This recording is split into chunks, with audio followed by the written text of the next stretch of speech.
बाजार में घूमकर थक चुकी इरा ने कहा, ध्रुव, अगर अब तुम्हारी खरीदारी पूरी हो गई हो तो क्या हम घर चलें? ध्रुव ने मुस्कुराते हुए इरा की तरफ देखा और हाँ के इशारे में अपना सिर हिलाया। ध्रुव मन ही मन खुद से कहने लगा, आखिरकार अब वो दिन करीब है जब मैं अपनी खोई हुई शक्तियों को वापस हासिल कर पाऊंगा। लेकिन हकीकत तो ये थी कि उसके साथ कुछ ऐसा होने वाला था जिसके बारे में उसने कभी सपने में भी नहीं सोचा था। कुछ ही देर में ध्रुव और इरा शौर्य महल पहुंच गए। इरा के अपने कमरे में जाने के बाद ध्रुव सबसे ऊपर बने अपने कमरे में चला गया। उसने दरवाजा बंद करके अपनी अंगूठी की तरफ देखते हुए जोश के साथ कहा, आचार्य, देखो, मैं वो सब कुछ लेकर आ गया जो आपने मुझसे लाने को कहा था। ध्रुव के इतना कहते ही उसकी अंगूठी में से एक सफेद रंग की रोशनी तेजी से बाहर निकली, जिसके झटके से ध्रुव जमीन पर जा गिरा। अपने आप को संभालते हुए खड़े होकर उसने कहा, हर बार इस तरह से आना जरूरी है क्या? मुझे कुछ हो जाता तो? ध्रुव की इस बात पर विदुर ने हंसकर उसके इर्द गिर्द घूमते हुए कहा, अब जब तक मैं तुम्हारे साथ हूं, मैं तुम्हें कुछ भी नहीं होने दूंगा। इस पर ध्रुव ने थोड़ा बेरुखी से कहा, हाँ हाँ ठीक है, वो तो देख ही रहा हूं। पहले तो खुद ही मुझे चोट पहुंचाते हो और फिर खुद ही कहते हो कि मैं तुम्हें कुछ नहीं होने दूंगा।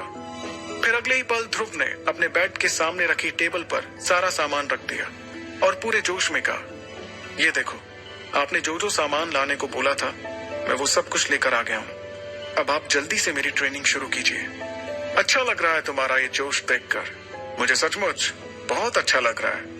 अगले ही पल विदुर ने ध्रुव को ऑर्डर देते हुए कहा, जाओ, जल्दी से एक बड़े से बर्तन में गर्म पानी लेकर आओ।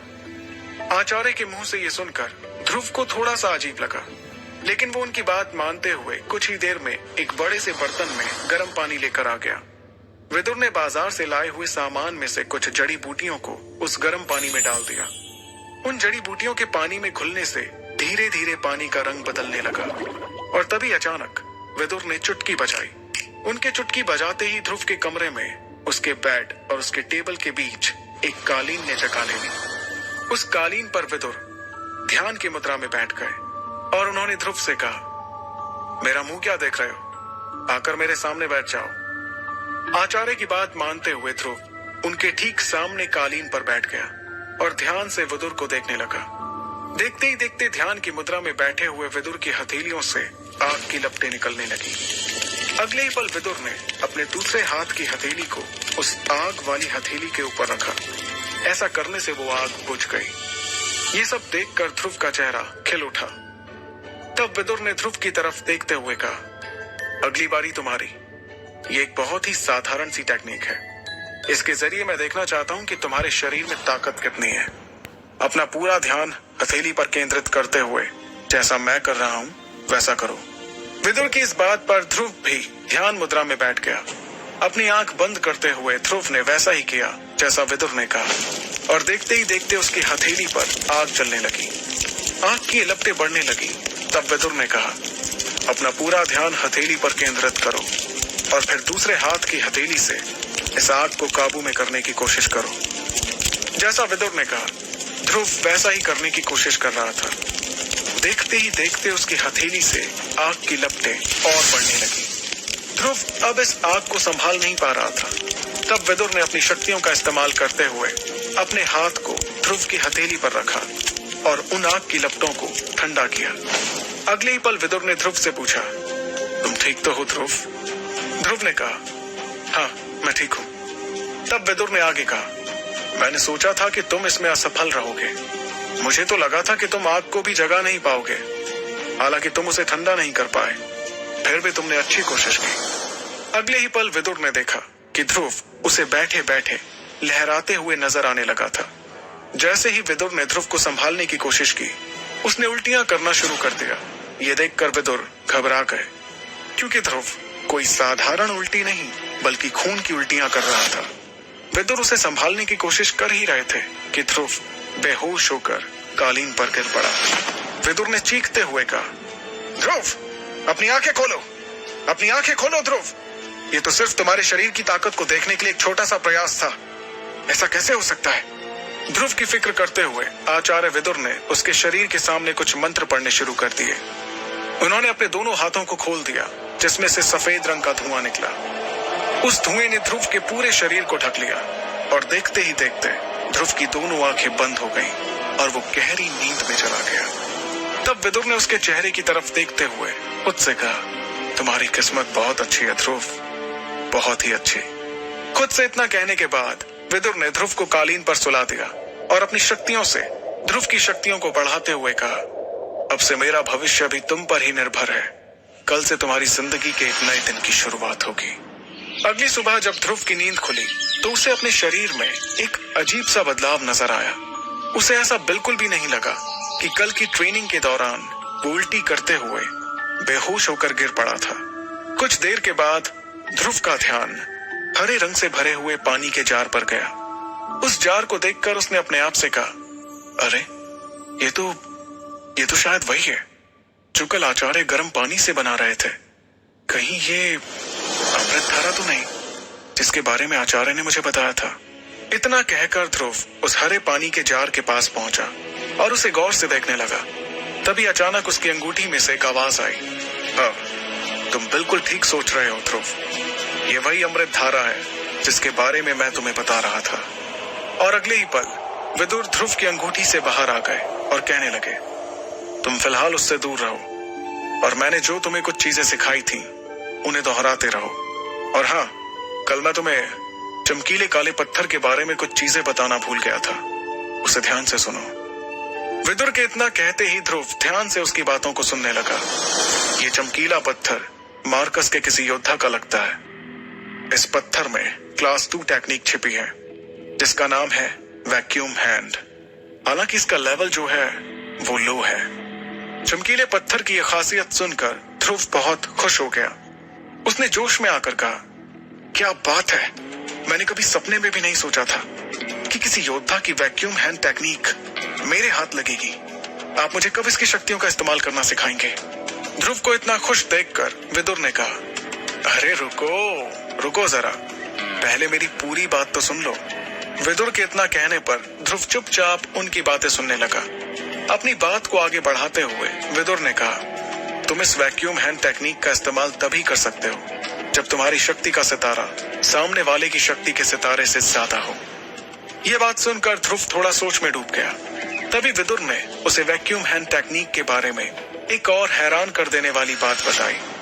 और सबसे खास बात, पहले तुम्हें अपनी शक्ति को अगले सितारे तक ले जाना पड़ेगा, तभी तुम इस पत्थर में छुपी टेक्निक का इस्तेमाल कर सकते हो। यह सुनकर ध्रुव हैरानी में पड़ गया। उसे हैरान देखकर विदुर ने कहा, अगर तुम इसका इस्तेमाल करना चाहते हो तो कड़ी मेहनत करना शुरू कर दो, तभी तुम इसका इस्तेमाल कर पाओगे, वरना भूल जाओ कि कभी तुम्हारे हाथ मार्कस के किसी योद्धा की टेक्निक आई थी। विदुर की इस बात पर ध्रुव एकदम से जोश में आकर कहने लगा, आचार्य, आप ऐसा कैसे कह रहे हैं? आपको क्या लगता है कि मैं मेहनत करने से डरता हूं? नहीं, ऐसी बात नहीं है। मैं तो बस तुम्हें बताना चाहता हूं, इस चमकीले पत्थर में जो टेक्निक छिपी हुई है, तुम उसका इतनी आसानी से इस्तेमाल नहीं कर सकते हो। इसके लिए तुम्हें अपनी शक्तियों को बढ़ाना होगा। अपने आचार्य की इस बात को सुनकर ध्रुव थोड़ा शांत हुआ। तब विदुर ने उसे एक अच्छी खबर देते हुए कहा, क्या तुम्हें अपने आप में कुछ बदलाव नजर आ रहे हैं? विदुर के ये सवाल पूछते ही ध्रुव को एहसास हुआ कि शायद कल की ट्रेनिंग के बाद वो अपनी शक्तियों में एक सितारा आगे बढ़ चुका था। अब उसकी शक्तियां तीसरे सितारे से चौथे सितारे पर आ चुकी थी। लेकिन ये सिर्फ उसका एक अंदाजा था। ध्रुव अपनी बढ़ी हुई शक्ति को अच्छे से महसूस कर रहा था। वो इस बात की खुशी मनाता उससे पहले ही विदुर ने उसकी मुश्किलें बढ़ाते हुए कहा, मैं तुम्हें एक बात और बता दूं, मैंने जो अमृत धारा बनाई है वो ज्यादा महीनों तक नहीं चल पाएगी। तुम एक बार फिर से बाजार जाने की तैयारी कर लो। अपने आचार्य की इस बात को सुनकर ध्रुव पूरी तरह से हैरान हो गया। उसने हैरानी के साथ कहा, लेकिन अभी तक तो आपने इसका इस्तेमाल करना भी नहीं सिखाया और आप कह रहे हैं कि ये बहुत जल्दी खत्म भी हो जाएगी। क्या मुझे फिर से इन जड़ी बूटियों को खरीदने के लिए पैसों का इंतजाम करना होगा?